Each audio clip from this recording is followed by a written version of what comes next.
Madame, Monsieur, bonsoir. Bienvenue dans ce point de l'actualité. La cérémonie de signature du protocole d'accord des assemblées annuelles de la Banque africaine de développement 2025 a eu lieu cette semaine. C'était entre le secrétaire général de la BAD et la ministre Niale Kaba.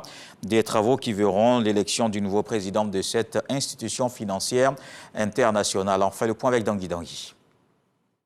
Abidjan offre des infrastructures et des facilités ainsi qu'un personnel qualifié pour accueillir de grands événements.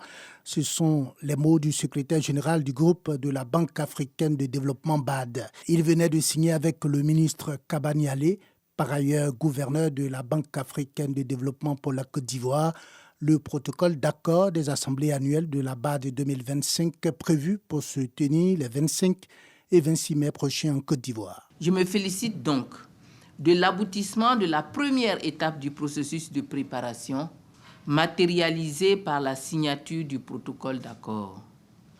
En effet, cette signature marque notre engagement et notre détermination dans la parfaite préparation de cet événement.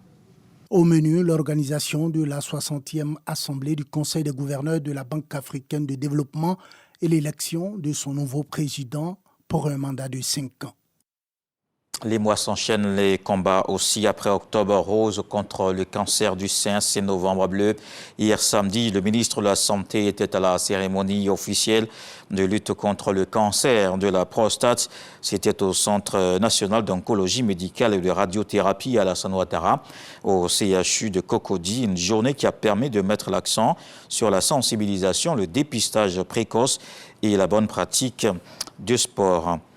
La CEDEAO encourage la saine émulation entre les jeunes de la communauté économique. L'organisation a lancé à Cotonou, au Bénin, la 2e édition du Forum africain pour la recherche et l'innovation. Plus de 30 millions de francs CFA pour les 3 meilleures start-up des chefs d'État attendus à ce forum. Lors du lancement, les intervenants des différents pays ont salué cette initiative de la CEDEAO qui permet de donner des opportunités à la jeunesse de l'espace régional. Dans le reste de l'actualité, au moins 300 milliards de dollars annuels d'ici à 2035 pour les prêts et dons aux pays en développement. Les pays développés se sont engagés ce dimanche à Bakou à financer davantage les pays pauvres menacés par le changement climatique, de l'argent pour s'adapter aux inondations, aux canicules et sécheresses, mais aussi pour investir dans les énergies bas carbone. Le financement promis pour 2035 est trop faible, trop tardif et trop ambigu, a immédiatement regretté le Kenyan Ali Mohamed, parlant au nom du groupe africain. Les petits États insulaires ont déploré de leur côté le manque de volonté de répondre aux besoins des pays en développement vulnérables. Le second tour de l'élection présidentielle en Uruguay pourrait marquer le retour de la gauche au pouvoir. 5 ans après l'avoir quitté, son candidat Yemandou Orsi est crédité dans les sondages d'une légère avance sur Alvaro Delgado, le candidat de la coalition de droite actuellement au pouvoir. Après avoir obtenu 44% des voix au premier tour, le candidat de l'opposition fait donc figure de favori ce dimanche.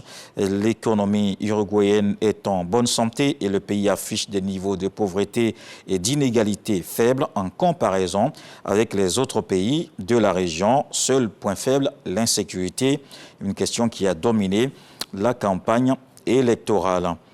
On va terminer avec le Hezbollah libanais qui a indiqué ce dimanche avoir tiré des missiles et des drones contre des cibles militaires vers Tel Aviv et le sud d'Israël. Au moins 160 projectiles lancés selon l'armée israélienne en visite à Beyrouth. Le chef de la diplomatie européenne, Joseph Borrell, a pour sa part appelé à un cessez-le-feu immédiat entre Israël et le Hezbollah du Liban. En visite à Damas, l'envoyé spécial de l'ONU pour la Syrie a jugé extrêmement important de mettre fin aux guerres au Liban et à Gaza pour éviter que la Syrie ne soit entraînée encore plus loin dans le conflit. On se retrouve à 20 h pour la grande édition.